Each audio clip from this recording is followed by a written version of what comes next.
What's up, SNA fans? Sorry for the delays. Have some technical difficulties trying to upload this video. But yeah, I'm your host, Super Ninja Austin. This is the SNA podcast. This is the AEW Rampage review show, and hopefully you guys enjoyed this episode of Rampage. Yeah, it was just nothing out of the ordinary, but still a excellent show to watch. For those AEW fans, including myself. Well, let's begin. Let's start off with Private Party taking on Top Flight, which Top Flight challenged them in the match last Friday on Rampage. But yeah, which I'll say, in my opinion, I think this was the number one match of the night. And then yeah, this is where I'm gonna start off to the middle of it. This is where we got Mark Quinn right into the middle, throws Mark Quinn throws what's his name? What's that? Darius Martin, his brother. This is where he tags in Isaiah Cassidy. This is where they double Irish whip him right to the bottom corner side. This is where they did the unsmart move in sports entertainment / pro wrestling. Bow their heads way before they run before he can have a chance to run right towards them. And this is where he kicks both of them in the head. This is where what's his name throws Darius Martin throws Isaiah Cassidy right to the bottom right corner. This is where he tried to go for a clothesline right onto Isaiah Cassidy, but he dodged out of the way. This is where he tried to grab on him, but he elbows him, and this is where he hits a flying, impressive Pele kick, where he does that spinning thing around his legs, and then kicked him right in this dome. This is where he finally tags in his brother Dante Martin, which he started doing his comeback move. This is where he tried to go for a splash right onto Isaiah Cassidy, right into the bottom left corner of the ringside area. This is where he puts him right onto the right, in the right side. The left side of the apron. This is where they went around the top rope, hit a crossbody, which is the ultimate comeback move. But this is where Isaiah Cassidy kicks out at 2.999, I believe.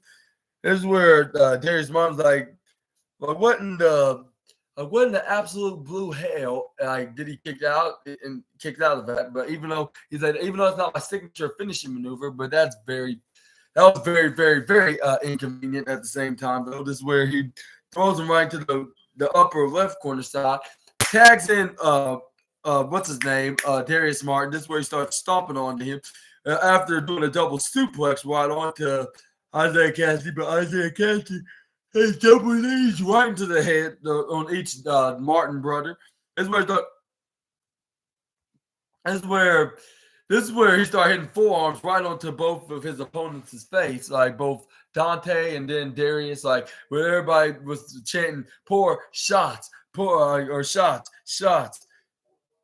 And this is where he started doing more onto Darius Martin first, right into the right, and then the left. He started doing the same with Darius. This is where he went right to the left side, trying to go for a clothesline, but Darius Martin ducks out of the way. This is where he runs right to the right side. This is where he does a pop-up. What's that? This is where he did a pop-up right over, trying to launch him right onto his brother Darius, but Darius moved right away right on time. But luckily, Dante Martin landed on his feet. This is where he went right onto what's his name, to the Isaiah Cassidy. Went right to try to go for a tornado DD using what's that called? Using Dante Martin as the standing wall to do so. But this is where he pushed him around to the right corner side. This is where he tried to go for a clothesline, but he gets hold.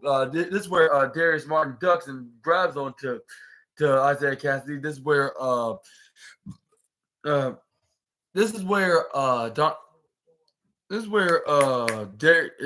Darius Martin tried to go for trying to hit a big right hand right onto the face of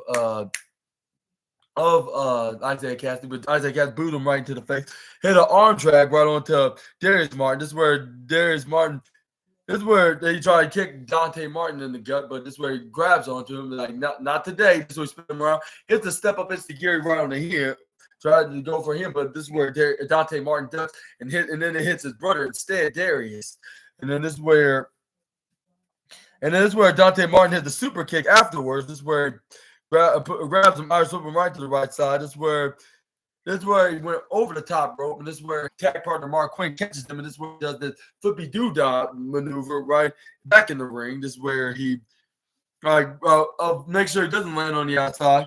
They call it the silly string, which he turned back and hits a big and this is where Isaiah Cassidy hits a Canadian destroyer right back in the ring. When as soon as he did the silly string back in there, just where Mark Quinn got tagged in by Isaiah. This is where it was right on the upper right corner. Nearly got the 3, but luckily his brother Darius was there to come for the save for a double foot stomp. This is where he hit Isaiah Cassidy with what move was it? When he was coming this way, when he was trying to when he hit him with a couple of right hands, right into once in the gut and forward to the face. This is where we got him. This is where he tried to Irish. This is where he Irish went right to the upper corner. This is where he tried to go for a move, but it got countered into a Spanish fly out of nowhere, running from the top corner. This is where Mark Quinn throws Darius Martin to the floor, into the left corner of the ringside area, I should say. But this is where he's trying to go for a suicide dive, but this is where Darius Martin hit a step-up enziguri into an interception. Dante Martin hit a super kick right onto Mark Quinn. This is where he picks him up, goes for a half Nelson. Half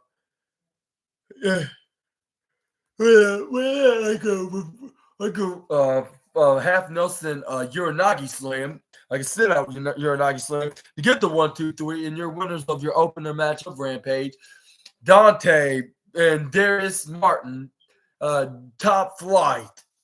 And what's your thoughts on this victory? Do you think that the Martin brothers deserve this? Which I sure think they do, because they're a very overrated tag team. They hardly get any wins, as it is in general. And I'm glad they managed to pick up the victory on this match.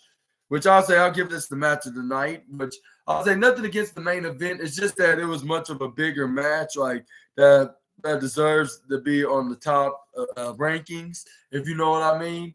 But yeah, this is where Dante and Darius try to offer their hand of respect. This is where Private Party's like, I think we'll worry about that later. Like, this is where pat him in the head. This is where they took on, like, don't take, like get your hands off our head. Like, we want respect here. And this is where Private Party's like, I think we're gonna have to pass, like, on that. This is where Action and Andretti's like, what are y'all doing? Like, I thought we were trying to do this. And then we shake hands at the end. Like, that was our deal. And then it was like, oh, about that, we don't make promises. Just like when we tried to go to college, we never succeeded. So when Tony Khan asked us, can we do that? Like, we said, we're going to have to reject that, like, because we tried it and it's not for us. But anyways, this is where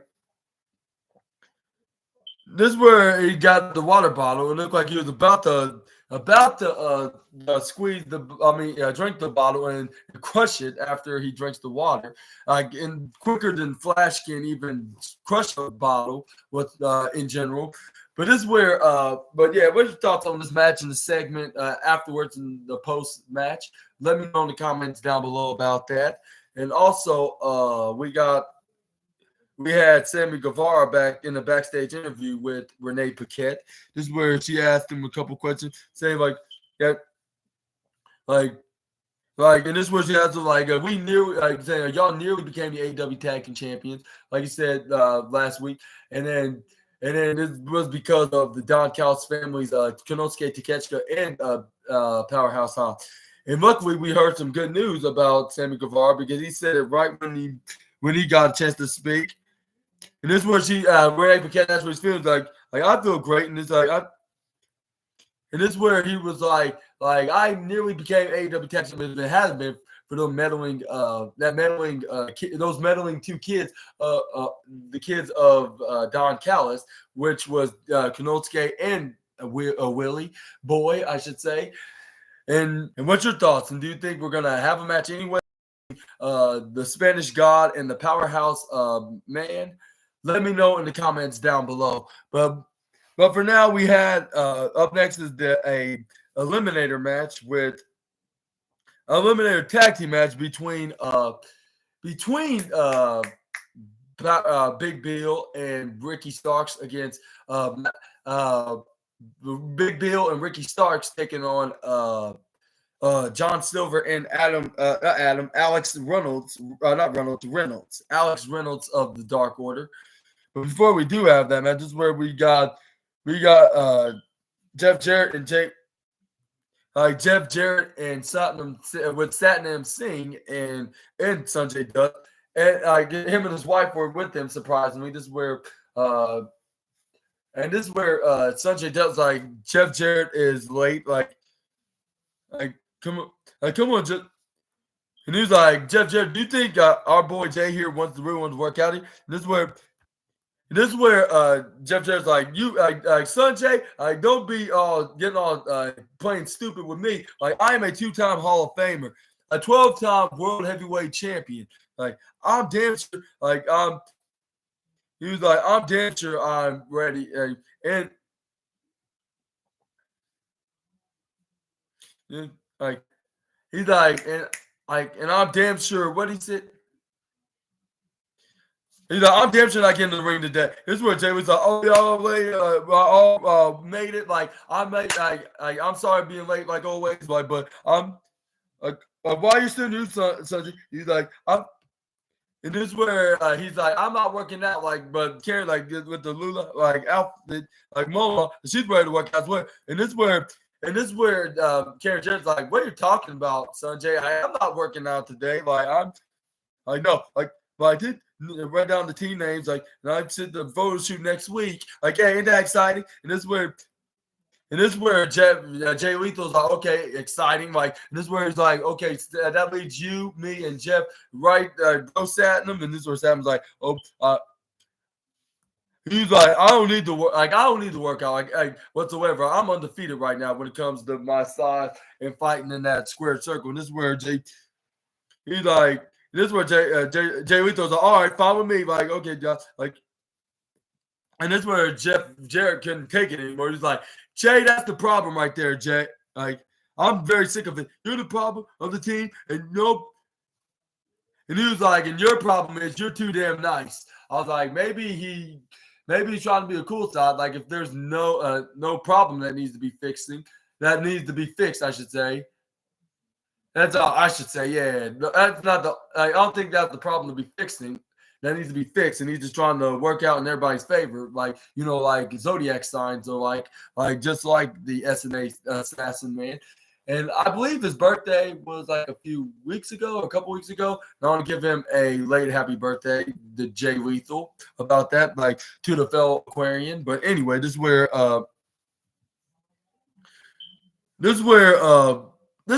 Jeff Jarrett was like, what brought us together in the first place is we're both no good, worthless, ruthless, son of a guns. Well, he didn't say guns. I was like, son of a SOB, BITCH, I should say. This is where he's like, I'll tell you boys when and where, like, when I want it next week.